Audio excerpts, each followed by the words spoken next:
Bakit nga ba binatikos ng Misari co-founder ang XRP at saka Cardano communities? Ayan.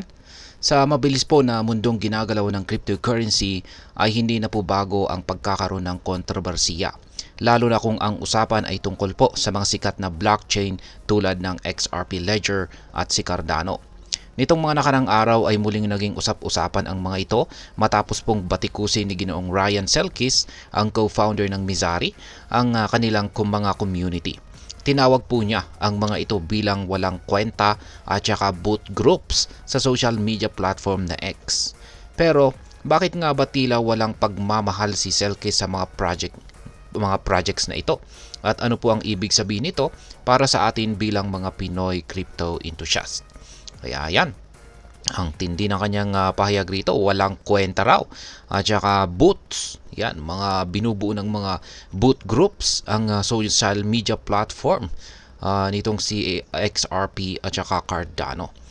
At yan po ang siyang ating pag-uusapan sa video na ito, pero bago po tayo magpatuloy ay nais ko lamang po munang bigyang linaw ang aking disclaimer kung saan ang nilalaman po ng video na ito ay hindi po ito isang financial advice. For education and information purposes lamang po ang layunin nito.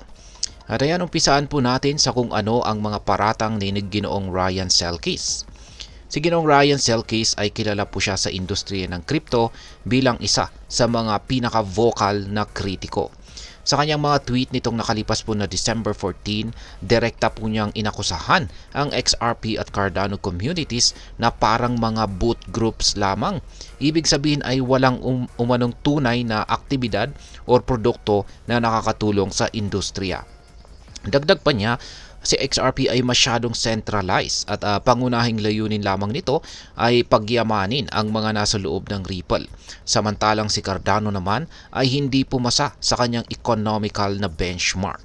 Ang tirada po ni Ginoong Selkis ay tila nakaugat po sa kanyang pananaw na parehong project ay kulang sa practical na gamit. Yan. Halimbawa ay sinabi po niya na si XRP ay tila walang silbi maliban sa pagiging tool ng Ripple para kumita. Yan ang tindi.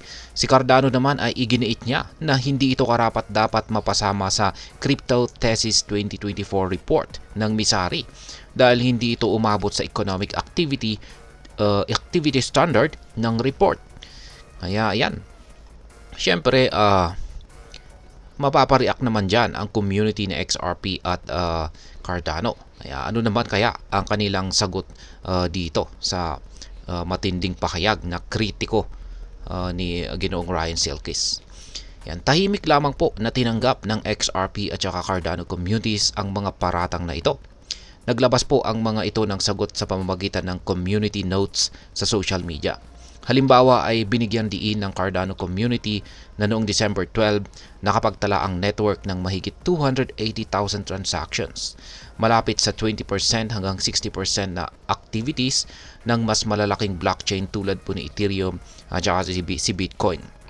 Samantala, ang mga taga-suporta ni XRP ay ipinagtanggol ang projects nito laban sa mga paratang na pagiging centralized.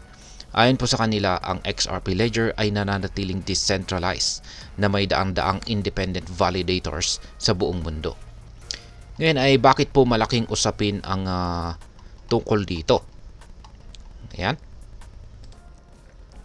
Ang crypto space ay puno po ito ng kompetisyon at natural lamang na magbanggaan ang mga pananaw ng mga taga-suporta at saka kritiko. Pero bakit mahalaga ang ganitong mga paratang ni Ginoong Selkis? Una, ang mga opinyon ng mga kilalang personalidad tulad ni Ginoong Selkis ay maaring maka-impluwensya sa presyo ng mga cryptocurrency.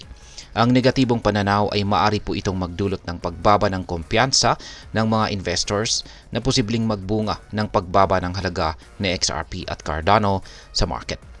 Pangalawa, nagiging mas malinaw po ang issue ng centralization dito sa mundo ng crypto.